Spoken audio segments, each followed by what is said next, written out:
ഇപ്പോൾ പണ്ടൊക്കെ നമ്മൾ കാഷ്വാലിറ്റി എന്നാണ് കൂടുതൽ കേട്ടിട്ടുള്ളത്. ഹോസ്പിറ്റൽ കാഷ്വാലിറ്റിയിലേക്ക് പോകുന്നു, എമർജൻസി.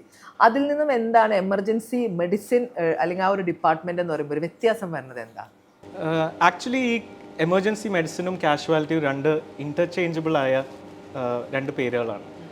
സോ പണ്ട് കാഷ്വാലിറ്റിയിലൊക്കെ എന്ന് പറയുമ്പോൾ ഇപ്പോൾ രാത്രി സമയങ്ങൾ ലൈക്ക് യു കോട്ടഡ് എല്ലാ സീനിയർ ഡോക്ടേഴ്സിനും അവൈലബിൾ ആവാനുള്ള ഒരു ടൈമല്ല ഈ രാത്രി സമയം.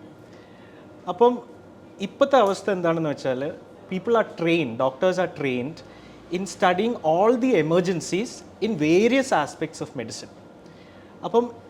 ഇപ്പം ന്യൂറോളജി ആയാലും കാർഡിയോളജി ആയാലും പോയ്സണിങ് ആയാലും പീഡിയാട്രിക്സ് ആയാലും എല്ലാ വിഭാഗത്തിൻ്റെയും എമർജൻസീസ് പഠിക്കുന്ന ഒരു കൂട്ടർ ഡോക്ടേഴ്സാണ് എമർജൻസി ഫിസിഷ്യൻസ് എന്ന് പറയുന്നത്. പണ്ടത്തെ കാഷ്വാലിറ്റി എന്ന് പറഞ്ഞ സെറ്റപ്പിൽ ലൈഫ് സേവിങ് ആയിട്ടുള്ള പല കാര്യങ്ങളും ചിലപ്പം ചെയ്തില്ല എന്ന് വരാം. കാരണം അതിനുള്ള ട്രെയിൻഡ് എക്സ്പെർട്ടീസ് അവർക്ക് ആ സമയത്ത് ഉണ്ടായിട്ടുണ്ടാവില്ല. അപ്പോൾ എന്തെങ്കിലും ഇപ്പോൾ ഒരു ആളെ വെന്റിലേറ്ററിലേക്ക് മാറ്റണമെങ്കിൽ അനസ്തേഷ്യ ഡോക്ടർ വരണം. അതേപോലെ ഒരു കുട്ടീനെ എമർജൻസി ആയിട്ട് എന്തെങ്കിലും കാര്യങ്ങൾ ചെയ്യും പീഡിയാട്രിഷ്യൻ ഡോക്ടർ വരണം. അപ്പം സമയബന്ധിതമായിട്ടുള്ള കുറേ അസുഖങ്ങളുണ്ട്. അതിനൊന്നും we can't wait for everybody to come and give treatment. അപ്പം ടൈം ബൗണ്ട് ആയിട്ടുള്ള ട്രീറ്റ്മെൻറ്റ് കൊടുക്കാൻ ഒരു കൂട്ടം ഡോക്ടേഴ്സ് അവർ എമർജൻസി മെഡിസിൻ എന്ന് പറഞ്ഞ ഫീൽഡിൽ ട്രെയിൻ ചെയ്തിട്ടാണ് എമർജൻസി ഫിസിഷ്യൻസ് ആയിട്ട് എമർജൻസി ഡിപ്പാർട്ട്മെൻറ്റിൽ വർക്ക് ചെയ്യുന്നത്. That is the main difference. പിന്നെ രണ്ടാമത്തെന്ന് വെച്ചാൽ ഇപ്പോഴത്തെ emergency departments are full fledged to accept any kind of cases, any kind of emergencies.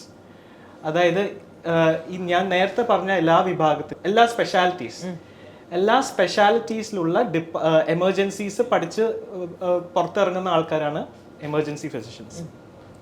അപ്പം അവർ ഇനീഷ്യലി പേഷ്യൻറ്റിനെ സ്റ്റെബിലൈസ് ചെയ്തിട്ട് പിന്നീട് അവർ ആ പറഞ്ഞ റെസ്പെക്റ്റീവ് കൺസേൺ ഡോക്ടറിനെ കൈമാറുന്നു. അതാണ് the role of emergency doctors. Okay, അപ്പോൾ അതായത് ഇങ്ങനെ എമർജൻസി മെഡിസിൻ ഉള്ള ഹോസ്പിറ്റലിൽ എത്തിക്കഴിഞ്ഞാൽ അങ്ങനെ ഒരു എമർജൻസി മെഡിസിൻ ഒരു ഫിസിഷ്യൻ ഉണ്ടാവും അല്ലേ? എമർജൻസി ഫിസിഷ്യൻ ഉണ്ടാവും. ഓക്കെ, അതാണ് ഇപ്പോഴത്തെ ഒരു ഇത് ഇപ്പം ഇന്ത്യയിലും പുതിയതായിട്ട് വരുന്ന ഒരു ഡിപ്പാർട്ട്മെന്റ് ആണ്. ഇപ്പൊ കുറച്ച് നാളായിട്ടുണ്ട്.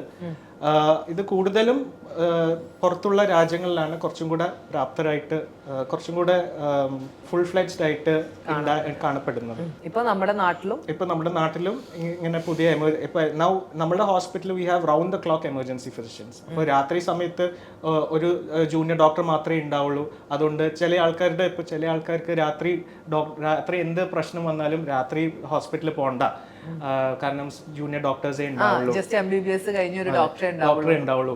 അതുകൊണ്ട് നമുക്ക് നാളെ വരെ വെയിറ്റ് ചെയ്യാം. അങ്ങനെ പറഞ്ഞിട്ട് സമയബന്ധിതമായിട്ടുള്ള കുറെ അസുഖങ്ങൾ അവര് ആ ട്രീറ്റ്മെന്റ് മിസ് ചെയ്യാറുണ്ട്. For example strokes.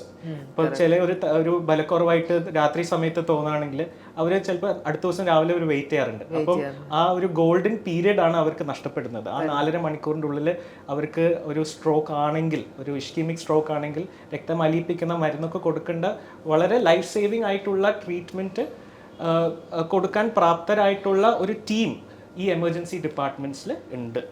അപ്പം എപ്പോഴും നമ്മൾ ഒരു ഹോസ്പിറ്റൽ ഒരു എമർജൻസി വരുമ്പോൾ always prefer to go to hospitals that has a full-fledged emergency department for the best emergency care. Correct. Okay. And doctor ഇപ്പോൾ ഈ പറഞ്ഞ പോലെ കാഷ്വാലിറ്റി ആൻഡ് എമർജൻസി മെഡിസിൻ പറഞ്ഞു, അതേപോലെ തന്നെയാണ് ഇപ്പോൾ ICU ആൻഡ് ക്രിട്ടിക്കൽ കെയർ എന്ന് വരുമ്പോൾ എന്താണ് അതിലൊരു മാറ്റം, ഈ ഒരു പുതിയ ടൈം? ഓൾമോസ്റ്റ് സിമിലർ ആണ്. ഇപ്പോൾ എമർജൻസി മെഡിസിൻ മുന്നേ കാഷ്വാലിറ്റി ഉണ്ടായിരുന്നു, അതുപോലെയുള്ള ഒരു ന്യൂ കോൺസെപ്റ്റാണ് ക്രിട്ടിക്കൽ കെയർ ഫിസിഷ്യൻസിനാണ്. അതും എക്സാക്ട്ലി ലൈക്ക് എമർജൻസി മെഡിസിൻ ഒരു ക്രിട്ടിക്കലി ഇല്ലായിട്ടുള്ള പേഷ്യൻറ്റിൻ്റെ ഏത് സ്പെഷ്യാലിറ്റിയിലുള്ള പേഷ്യൻസ് ആണെങ്കിലും അതിനെ എന്താ പറയുക അത്രയും എക്സ്പെർട്ടീസിൽ പ്രാക്ടീസ് ചെയ്യാനും അത് പഠിച്ച് പുതിയ സ്പെഷ്യാലിറ്റി ആയിട്ട് വന്നിട്ടുള്ള ഒരു ഗ്രൂപ്പ് ഓഫ് ഫിസിഷ്യൻസിനെയാണ് ക്രിട്ടിക്കൽ കെയർ ഫിസിഷ്യൻസ് എന്ന് പറയുന്നത്. എസ്പെഷ്യലി ഇപ്പോൾ ഒരു ICUവിൽ വരുന്ന പേഷ്യൻറ്റിന് ഉറപ്പായും പല ഓർഗൻസ് അഫക്റ്റഡ് ആയിട്ടുണ്ടാവും, പല ഡോക്ടേഴ്സ് ക്രോസ് കൺസൾട്ട് ചെയ്യുന്നുണ്ടാവും. സോ അങ്ങനെയുള്ള പേഷ്യൻസിനെ as a whole patient as a whole കാണുക, ഈ എല്ലാ ഡോക്ടർമാരുടെയും എല്ലാ സ്പെഷ്യാലിറ്റി ഡോക്ടർമാരുടെയും ട്രീറ്റ്മെൻറ്റ് ഏകോപിപ്പിച്ചുകൊണ്ട് നമ്മുടേതായിട്ടുള്ള ജസ്റ്റിഫിക്കേഷനിൽ അത് ട്രീറ്റ് ചെയ്ത് മുന്നോട്ട് കൊണ്ടുപോവുക. അതാണ് ക്രിട്ടിക്കൽ കെയർ ഫിസിഷ്യൻസിൻ്റെ റോള്. സോ ഇപ്പോൾ just like emergency medicine doctors, ഇവരും ഒരു പുതിയ സ്പെഷ്യാലിറ്റിയാണ്. ഇപ്പോൾ എമർജൻസി മെഡിസിൻ എന്ന് പറഞ്ഞതുപോലെ ക്രിട്ടിക്കൽ കെയർ ഫിസിഷ്യൻസ് അനസ്തീഷ്യ കഴിഞ്ഞിട്ടോ മെഡിസിൻ കഴിഞ്ഞിട്ടോ പൾമനോളജി കഴിഞ്ഞിട്ടോ ഒരു ഫെലോഷിപ്പ് അല്ലെങ്കിൽ സൂപ്പർ സ്പെഷ്യാലിറ്റി കഴിഞ്ഞിട്ട് വരുന്ന ഡോക്ടേഴ്സാണ് ക്രിട്ടിക്കൽ കെയർ ഫിസിഷ്യൻസ് എന്ന് പറയുന്ന ഡോക്ടേഴ്സ്. സോ അവർ ഏത് അസുഖം കാരണം വരുന്ന ക്രിട്ടിക്കലി ഇല്ലായിട്ടുള്ള പേഷ്യൻസിനെ മാനേജ് ചെയ്യാൻ പറ്റുന്ന ഒരു കൂട്ടം ഡോക്ടേഴ്സാണ്. അപ്പൊ അതായത് ക്രിട്ടിക്കലി ഇല്ലായിട്ടുള്ള ഒരാളെ കൺസൾട്ട് മീൻസ് നോക്കാനായിട്ട് അതിൽ എക്സ്പെർട്ട് ആയിട്ടുള്ള ട്രെയിൻഡ് ആയിട്ടുള്ള വളരെ ട്രെയിൻഡ് ആയിട്ടുള്ള ഒരു ഗ്രൂപ്പ് ഓഫ് ഡോക്ടേഴ്സാണ് ക്രിട്ടിക്കൽ കെയർ ഫിസിഷ്യൻസ് എന്ന് പറയുന്നത്. അതെ, ഇപ്പോൾ ഒരു കാർഡിയോളജി ഡോക്ടർ എസ്പെഷ്യലി ഹാർട്ട് അറ്റാക്കോ അല്ലെങ്കിൽ നെഞ്ചുവേദന അതുപോലത്തെ ഉള്ള അസുഖങ്ങളായിട്ട് ഒരു പേഷ്യൻ്റ് ICUലേക്ക് അഡ്മിറ്റ് ആവുന്നു. പക്ഷേ ആ പേഷ്യൻറ്റിന് ഇൻ കേസ് ഇൻഫെക്ഷൻ ഉണ്ടാകുന്നു, കിഡ്നി മോശമാവുന്നു, ഇങ്ങനെയുള്ള സിറ്റുവേഷൻസിൽ വേറെ സ്പെഷ്യാലിറ്റി ഡോക്ടേഴ്സിനെയും കൂടെ ട്രീറ്റ് ചെയ്യേണ്ടി വരാം. അങ്ങനത്തെ ഉള്ള സാഹചര്യങ്ങളിൽ ക്രിട്ടിക്കൽ കെയർ ഫിസിഷ്യൻസ് ആണ് patient as a whole treat ചെയ്യുന്നതും ആൻഡ് അവരാണ് ബാക്കിയുള്ള ഓപ്ഷൻസ്, ട്രീറ്റ്മെൻറ്റ് ഓപ്ഷൻസ്. ഇപ്പോൾ നെഫ്രോ ഡോക്ടർ, കിഡ്നിയുടെ ഡോക്ടറിനെ കാണിക്കണം, അതിൻ്റെ ട്രീറ്റ്മെൻറ്റ്സ് എല്ലാം നമ്മൾ ഏകോപിപ്പിച്ച് കൊണ്ടുപോകണം. അതുപോലെ കോർഡിനേറ്റ് ചെയ്ത് പേഷ്യൻ്റ് ആസ് എ ഹോൾ ഒരുമിച്ച് ട്രീറ്റ്മെൻറ്റ് ചെയ്തുകൊണ്ട് പോകേണ്ട ഒരു ഒരു പുതിയ സ്പെഷ്യാലിറ്റിയാണ് ക്രിട്ടിക്കൽ കെയർ ഫിസിഷ്യൻസ് എന്ന് പറയുന്നത്. അപ്പൊ മുൻപൊക്കെ ICUയിൽ പോയി കഴിഞ്ഞാൽ അപ്പോൾ ഒരു ജനറൽ ഒരു ഡോക്ടർ ആയിരിക്കും. അതെ, അതായത് ഇപ്പോൾ ഏത് ഡിപ്പാർട്ട്മെന്റിന്റെ അണ്ടറിൽ അല്ലെങ്കിൽ ഏത് സ്പെഷ്യാലിറ്റിയുടെ അണ്ടറിലാണോ ഒരു പേഷ്യന്റ് അഡ്മിറ്റ് ആവുന്നത്, എക്സാമ്പിൾ ഇപ്പോൾ സ്ട്രോക്ക് ആയിട്ട് ഒരു പേഷ്യന്റ് വരുന്നു, സ്ട്രോക്ക് ആയിട്ട് വരുന്ന പേഷ്യന്റ് എന്ത് ചെയ്യും, ന്യൂറോ മെഡിസിൻ ഡോക്ടർ കാണും, കണ്ടു കഴിഞ്ഞതിന് ശേഷം അവരെ ICUയിലേക്ക് അഡ്മിറ്റ് ചെയ്യും. ICUയിൽ അഡ്മിറ്റ് ചെയ്ത് കഴിഞ്ഞാൽ നമ്മുടെ പണ്ടത്തെ സാഹചര്യം വെച്ചിട്ടായിരിക്കാം, നമ്മുടെ അവൈലബിലിറ്റി കുറവായതുകൊണ്ടായിരിക്കും, ഡോക്ടേഴ്സിന്റെ അഭാവം കൊണ്ടായിരിക്കാം, കാണുന്നത് കൂടുതലും MBBS കഴിഞ്ഞ ഡോക്ടേഴ്സ് ആയിരിക്കും.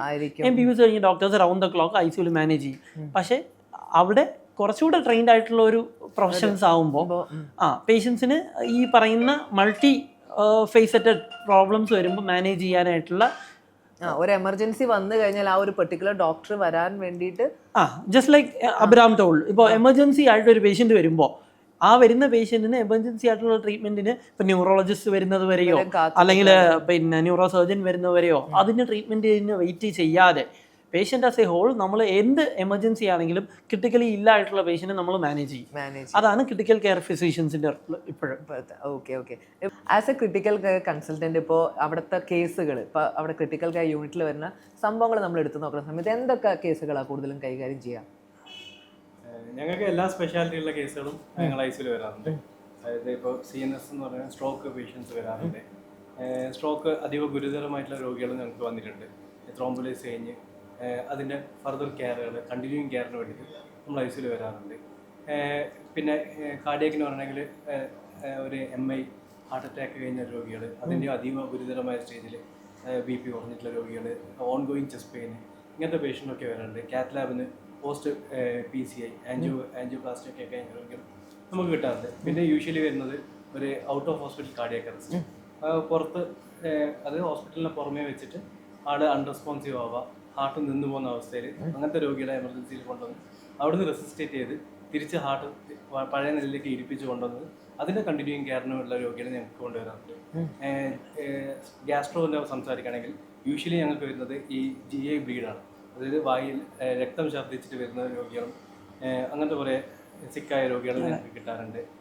കിഡ്നീൻ്റെ ഇതാക്കുകയാണെങ്കിൽ ഇപ്പോൾ ഒരു ഡയാലിസിസ് ചെയ്യുന്ന രോഗി ശ്വാസമുട്ടൽ കൂടി അങ്ങനെ ഡയാലിസിസ് ചെയ്യാനും ശ്വാസമുട്ടലിൻ്റെ മാനേജ്മെൻറ്റ്, അതായത് നമ്മൾ NIV വെന്റിലേറ്റർ പോലത്തെ കാര്യങ്ങളെല്ലാം തുടങ്ങാൻ വേണ്ടിയിട്ടും ഞങ്ങൾക്ക് അങ്ങനെ വരാറുണ്ട്. റെസ്പിറേറ്ററി പറയണമെങ്കിൽ യൂഷ്വലി ന്യൂമോണിയ, അങ്ങനത്തെ ന്യൂമോണിയൻ്റെ ഗുരുതരമായ അവസ്ഥയിൽ, അതായത് ശ്വാസമുട്ടൽ കൂടുക, ആ രോഗിക്ക് വെന്റിലേറ്റർ പോലത്തെ ആവശ്യങ്ങൾ വേണ്ടി വരുന്ന ആ ഒരു അവസ്ഥയിലെല്ലാം വരുന്ന രോഗികളും കുറേ പേരുണ്ട്.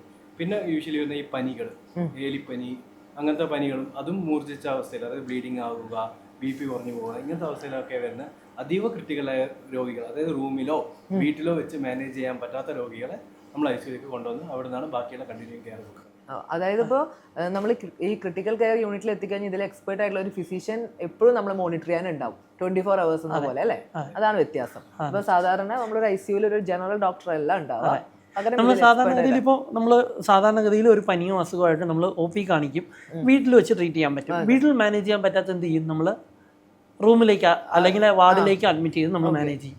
അതും തീരെ പറ്റാതെ വളരെ ആസന്നമായിട്ടുള്ള പേഷ്യൻസ്, വളരെ ക്രിട്ടിക്കലി ഇൽ എന്ന് പറയുന്ന ഗ്രൂപ്പ് ഓഫ് പേഷ്യൻസിനെയാണ് നമ്മൾ കൂടുതൽ ICUവിൽ മാനേജ് ചെയ്യുക. അതിപ്പോൾ ഏത് തരം രോഗികളായാലും അതിൽ വളരെ ക്രിട്ടിക്കലി ഇൽ നമുക്ക് ഒരുപാട് ഫ്രീക്വൻ്റ് ആയിട്ട് മോണിറ്ററിങ് വേണം, കൂടുതലായിട്ട് നമുക്ക് മാനേജ് ചെയ്യാനായിട്ടുള്ള ആവശ്യങ്ങൾ, റിസോഴ്സസ് വേണം എന്നുണ്ടെങ്കിൽ നമ്മൾ ആ പേഷ്യൻസിനെ എല്ലാം ICUവിലേക്ക് മാറ്റി ക്രിട്ടിക്കൽ കെയർ ഫിസിഷ്യൻ്റെ അണ്ടറിലായിരിക്കും ട്രീറ്റ് ചെയ്യുക. ചെയ്യാം അല്ലേ? അതെ. ഓക്കെ.